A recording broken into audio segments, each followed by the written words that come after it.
We picked boxing to work with survivors of violence because we know that when you experience violence, you lose control over your body.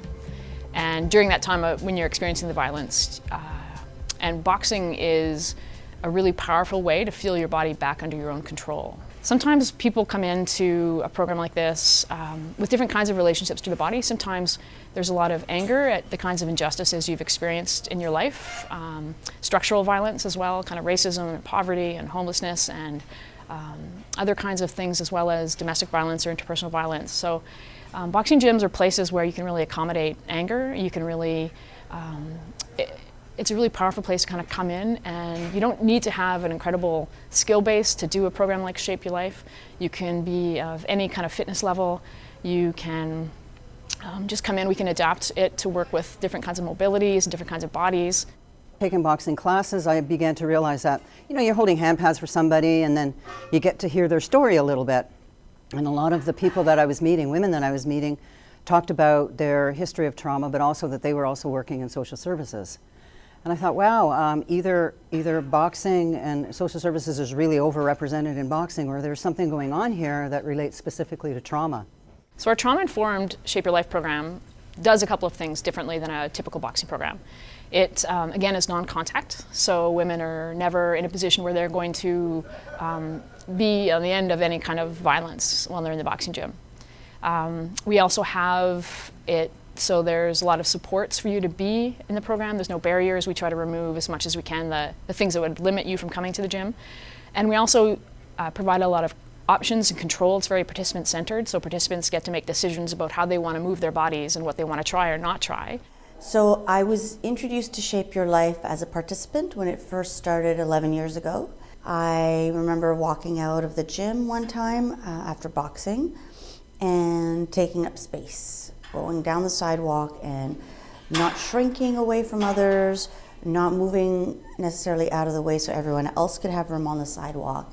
And it was something quite unique for me to take up space and to felt like I deserved that space. Coaches know that women are coming in with different experiences, different ways of being in their body, and so they provide different options. Just a lot of communication around how to really clearly outline what's going to happen, asking women permission before touching to do any assists, being very careful with the kind of language we use in the program. All these different kind of supports we have in place really make the program more trauma-informed and just accessible for women who are coming in from all different kinds of experiences. Some of the participants, you can really see on their faces if they're having a bad day or if they're having a bad week or if something's up. So sometimes it's hard to not go over there and be like, what's wrong, what's going on? You sometimes have to let them go through what they need to do, whether it's hitting the heavy bag for the whole class or sitting on the side and watching. We're just here to offer some tools, and you don't have to be a pro.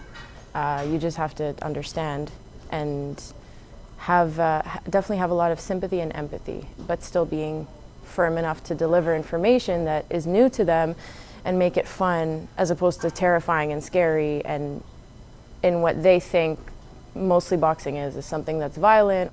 You just show them strength. Your job is to just show them strength, I think. So participants are loving Shape Your Life so much. There's a waiting list to get into the program. We have a waiting list right now of about 300 participants. The kinds of things we're hearing is that women are feeling powerful. They're feeling back in control. They're having fun. They're finding their body as a place of pleasure and comfort rather than a place where they've experienced violence or fear. And there is something really beautiful about being in a community space where we come from experiences of trauma, and while that's the core reason why we're all together, somehow in that moment while we're boxing or while we're eating or while we're,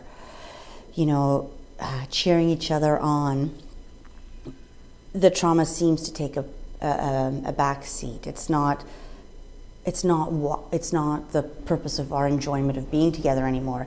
And in a world where trauma is just so prominent in our lives, where it seems can sometimes guide and motivate many of our actions and beliefs, to be in a space with other women where that's not the case, where we can actually have fun with our bodies, where our bodies are a source of pleasure and a source of strength, is just almost revolutionary, I would say.